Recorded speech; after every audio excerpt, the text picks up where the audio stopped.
welcome to day 7 of the 12 Days of Christmas Realignment Edition. Today we're going to look at the Iliacus release. So if you've ever been told you have tight hip flexors, if you have a tight psoas, if you have a sore back, tight hips, knee pain, anything, you got a tired back, a tired neck after a long day, this is a really nice, pretty relaxing place to hang out. All you're going to need is some sort of cushion. So if you have the green yoga blocks work. Actually, any kind of yoga block will work. Sometimes having a little bit of softness is nice. And you can also have varying heights. So kind of depends on what's going on in your back. So the first thing you're going to do is just lie down. In the Gaumont method, and I think in Pilates they call this hook lying. So hook lying is parallel feet, pelvis width apart, and a pelvis that is in neutral. So sometimes we'll have the pelvis that is tipped back and the back is very flat, or maybe you have a lot of rib thrust. We want to try and settle into neutral. So top of the pelvis, pubic bone parallel to the floor, let the low back release. Just hanging out here is actually not a bad idea. It's kind of comfortable, good place to let go of tension in the front body. Once you're comfortable here, settled here, you're going to push down through your feet. You're going to put the bum up and set it on your prop, whatever that is. So it could be a block, it could be a bolster, it could be a bunch of pillows, it could be a rolled up sleeping bag, doesn't matter. So sometimes in yoga we'll set ourselves up this way with the intention of maybe creating a back bend.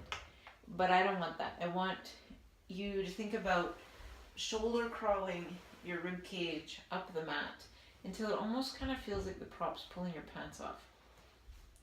When you do that, there's this tendency for the knees to kind of wander wide. Notice how much effort you have to create to keep your knees parallel. So we want to set the knees up parallel, keep the foot soles flat, make sure, and this you might have to get someone else to look for you, make sure your feet are actually parallel. So there's always that tendency for the feet to be ducked out. You'll probably feel like they're pigeon-toed when they're in the right place. And then you're just hanging out here, relaxing. And you're thinking about your pubic bone ending up quite a bit higher than your SIS or the top of your pelvis. So that we're just relaxing extension into the front of the hip. Think about lengthening the back of the neck. Let your arms relax out. Just close your eyes and hang out here. It might not feel like you're doing anything at all. It's perfect. Just relax and breathe. Especially this time of year, we are so good at being busy. It's not a terrible idea to just hang out. Once you're pretty comfortable here and no rushing, you can take your right knee into your chest and you kind of hug that knee in. You anchor it. You'll feel like you roll up a little bit into a ball. And then you're just going to slowly start to stretch your left leg away from you. And there'll be a point when you stretch your left leg away from you that your pelvis will go with the leg. You don't want to go that far because then you're no longer changing the orientation of the femur compared to the pelvis. So you're no longer creating extension in the hip. So, it might feel like you're going farther. It will still feel like a stretch, but you're not achieving the same amount of change. And you just hang out here and you breathe. You let that go. You want to notice, did the leg really want to turn out? Did the foot really want to turn out? Did your leg go outside of, in line with the hip? You want to get it back in line with the hip. And then you can put both foot soles down. Take a little break between sides. Bring your left knee in. Hug that knee in. Stretch your right leg out. It'll be different one side to the other, generally speaking. One is a little tighter than the other. You hang out here, you breathe. Let that go.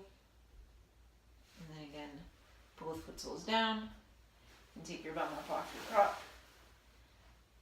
And very likely when you set yourself down, you'll feel a little bit flatter, a little bit more relaxed. You can also extend your legs out when you're done.